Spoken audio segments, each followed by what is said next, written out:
So me and Bebo just picked up a GST auto shell.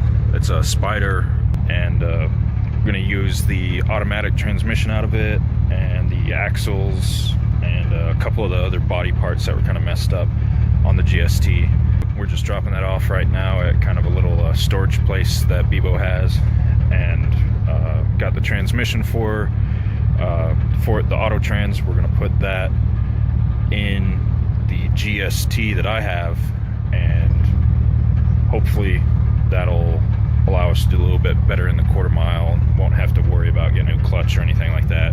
Like I said, we're still trying to not spend too much money, so this is kind of one of those things. Our buddy Josh hooked us up with it, and doesn't have a motor or anything in it. Here, I'll show you guys. It's basically just a shell. We really just needed it for some of the axles. I think we may use the driver's seat.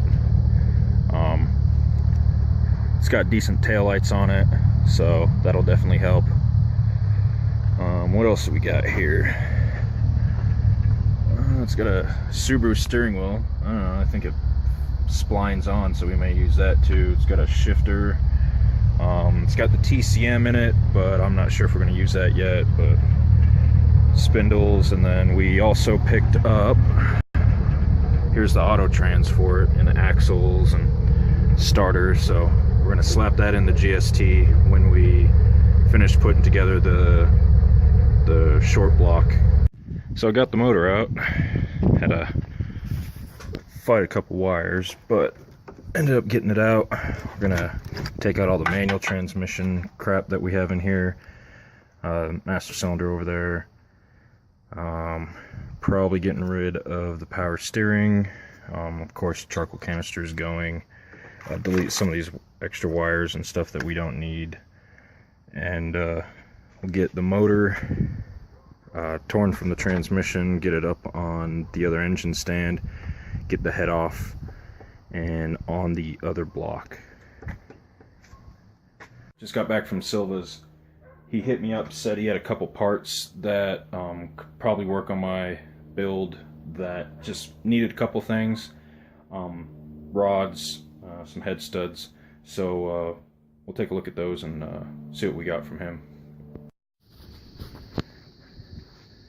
So he had a set of Evo 8 pistons and rods that one was missing the rod cap. So he hooked me up with those. They should go right in the 7-bolt. They're basically as strong as a 6-bolt rod, so they'll definitely handle a little bit more power than the 7 bolts. And so I'll just have to get on Facebook and try to find another single Evo 8 piston rod combo. He also hooked me up with a set of 7-bolt studs that are missing the nuts for them, so they're 20-30 bucks for a set of nuts, so we'll hop on and get those ordered. We ordered the new main and new rod bearings, so they should be here soon. You can see the other motor on the engine stand. I got to start tearing that down. And here's the auto trans out of the white spyder shell. We'll basically just do the blue wire mod on that and have manual shifting, bypass the TCM, just kind of loop all these wires into here, add a couple diodes, and then we'll use the B&M or the Hurst ratchet shifter that was in the Audi, and we'll just hook it up to this. And then we will be using the factory torque converter.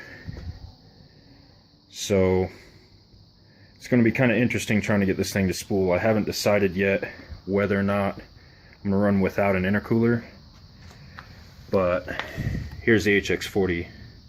As you can see, a little wear and tear from the wreck.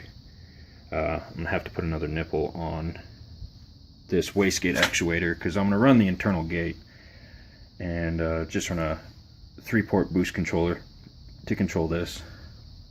And so I have a couple ideas as far as getting it to spool with that factory converter, and might do a little air injection system akin to what Volvo is currently using in their new compound turbo 4 cylinders they're putting in some of their cars. They actually use compressed air and spray it into the turbine housing to actually help the turbo get spooled. So might try that out, see if it works.